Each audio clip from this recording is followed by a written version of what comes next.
team of girls from East Barnet School in North London, known as VEX Impact, has become the first all-girl competitive robotics team in the UK. Last year, the girls, all aged around 15, won the national competition and went on to compete against 600 other schools in California. Well, this year's finals are coming up this week at the NEC in Birmingham, and we sent to Aisha Bush to meet the girls and their teacher as they made their final preparations. So it can go forward and back, it can go like around in circles. It can also, the lift can go up and down. In the competition you pick up like small balls and put them into a little tube. That's the lift going up there. When the boys team from our school came back from California, they did an assembly. I was really interested in it. It looked quite exciting and I thought I might as well have a go, and they said just to make your own team. So I asked some of my friends and then we all just formed a team. That's how it began. We've learned a lot of different skills that you wouldn't normally, so like just building in general, about like different metals, gearing systems, just like CAD software, Autodesk, programming. We've learnt a lot, I'd say. Because we get told in California what the new game is going to be and what we have to do with our robot. So as soon as we get back, we start looking on the internet for what other ideas are, and on the forums what has worked, what hasn't worked. We start sketching our own ideas out, and then obviously we put that into CAD, and that shows us if it's going to work, if it's not going to work, and then we start building. And then as soon as we've built the robot, we practice and practice, because otherwise we can get to the competition and it won't drive or something doesn't go right. So it's really important that we practice as well.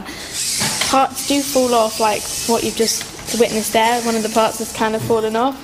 But it's quite easy to fix it. If you know how to do it, it's easy just to quickly stick it back on. But if something falls off during the game and it breaks, you're stuffed for the game.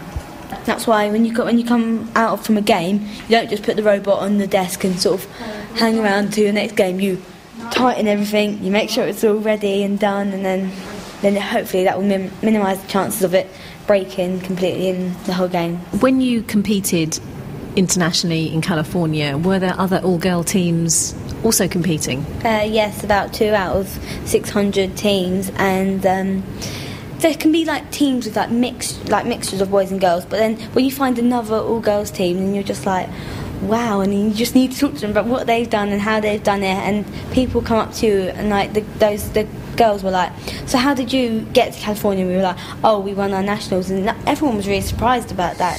Well, it's very challenging, like, to build the robot and to know which things are going to work and which things aren't going to work, and it's quite challenging then it's like there's quite a high expectation, because we want to prove to people that actually girls can be as good as boys. So to meet that expectation is quite hard, but it's good to have a challenge, and I enjoy it. So we still want to get more girls involved, and I think that's always been our aim. So it wasn't ever really about us being the only people in the world who are a group of girls who did this. It was more of getting other girls involved and becoming not just a male area of expertise, but also a girls' area of expertise. Well, it's definitely generated a lot of interest. We've had visitors from all different parts of the world, really, from as far out as Samsung in the Far East. They're looking at our model and the way in which we teach students to obviously take back with them, to obviously set up their own design centres. And we've had visits from the Design and Technology Association. They've obviously been looking at what we do here at East Barnet School, and the fact that we're quite strong with the element of robotics as well, and we've been promoting that. And that has also attracted other visitors, that they've brought to us, or recommended that they come to us from schools in Holland. And more recently, we had 2 ladies visit us from schools in China. And they're actually going to be deploying pretty much what the model of how we teach technology and introducing robotics to 1,000 schools. Have you noticed that other girls are more interested in the subject now because of this team? Yes, definitely. We've get a lot of interest from other schools. They're always quite fascinated that there is this all-girl team. Even some of the older students have sort of expressed, how can I get involved in that? Why is it we didn't have that? And I think it's just because they're very good at what they do. They're very passionate about what they do. They've gone on to take it as a subject for GCSE engineering, so that obviously makes me feel really good that you've had an impact and effect on how their career paths might actually change as well. I didn't realise that I could actually build a robot. Like, my dad would have screws at home and stuff like that, and I'd be like, what are they? I wouldn't know how to do anything. I wouldn't know how to put a picture up on the wall or something like that. I couldn't do anything, and now I know I can do that, and I am determined to do things.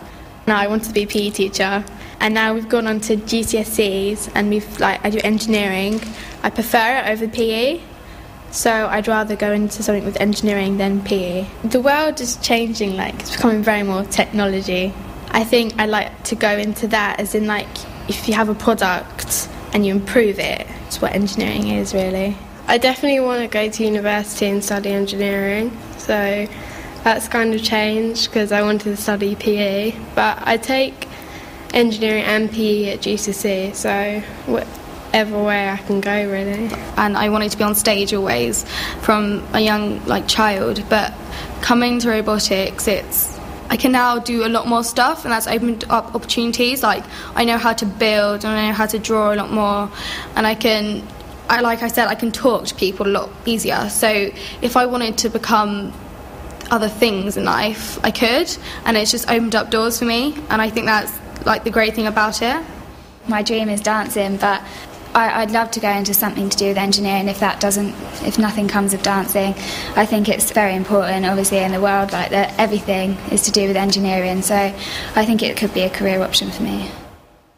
The VEX Impact robotics team from East Barnet School.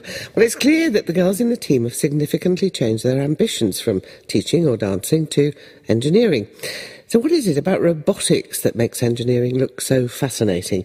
And how might it be the way to encourage reluctant girls to enter a field they might thus far have resisted? Well, Ruth Aylett is Professor of Computing at Heriot-Watt University in Edinburgh and joins us from there. Ruth, what did you find so fascinating about robotics? I think it's the interdisciplinarity, the fact that so many different types of people work together. So at one end you have engineers who are thinking about mobility. Does it have wings? Does it have caterpillar tracks? Does it have legs? At the other end, you've got computing people thinking about intelligence and social interaction with humans. Does it talk? Can it make faces? Can it smile? Psychologists are also involved in looking at interaction with humans. So there's a huge range of disciplines in robotics, and the importance of the problems that robotics can tackle. So on the one hand, from a Mars rover at one end of the spectrum, on its own on a planet, robot rescue teams in buildings, hospital robots drilling bones, an office robot that would stand around the office and help people with their tasks. Huge variety of different applications. How easy is it to study robotics at university? Well, normally people don't go to university to study robotics per se, although there are some engineering courses which specialise. We have one here at Heriot-Watt in robotics. Most people will take an engineering course, or they'll take a computer science course, and then they'll choose options within those courses which allow them to do robotics. What new developments in robotics are coming from women who already work in the field? There's a big development in human-robot interaction in particular, and this is the idea of putting robots in ordinary, everyday human social environments, not in a factory, not in some specialised, over-engineered environment, but alongside people. Raises lots of interesting issues, and there's a huge amount of research going into this, because if we want robots in the home, for instance, helping elderly people, there are lots of these problems that we have to solve about how they will actually interact with people. How close are we to that sort of robot that might be able to go and make a cup of tea for an elderly person, answer their phone, that sort of thing? These are still research areas. Human social environments turn out to be a lot more complicated than car factories, of course. So there's not only the physical manipulation. Coffee cups are actually more difficult to manipulate than car wheels are, for instance. But there's also the not getting in people's ways, not upsetting them, not making them feel they have a robot looming over them at an unexpected moment, safety tasks. keeping a track of what's happened during the day. So we're very interested in assistance that would help maybe elderly people remember to take their medicines. You'd need to know whether they had done that or not, which is a sensing problem. So it's a very challenging area in which to work, and we're some way from solving those problems, except at the simplest level at the moment. It must have been music to your ears to hear those girls talking about how their ambitions had changed as a result of working in robotics. But what kind of opportunities would be open to them if they do go and study engineering? Oh, the world is your oyster if you're an engineer.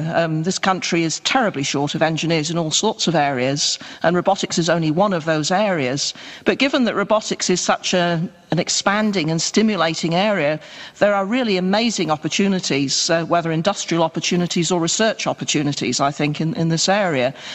You get jobs that are well paid, you get jobs where you're respected for your expertise, you get jobs with a level of autonomy because you have valuable skills which are very much needed in your organisation.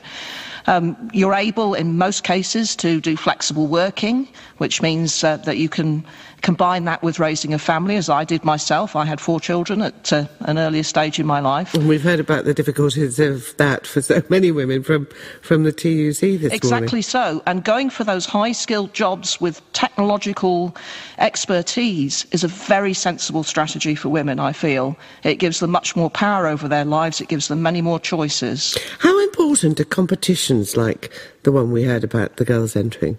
I think they can play an important role. There's the VEX competition that they've been involved in, and I myself have acted as a judge in the first Lego League competition, which has run many years on the trot here in Edinburgh with teams from parts of Scotland.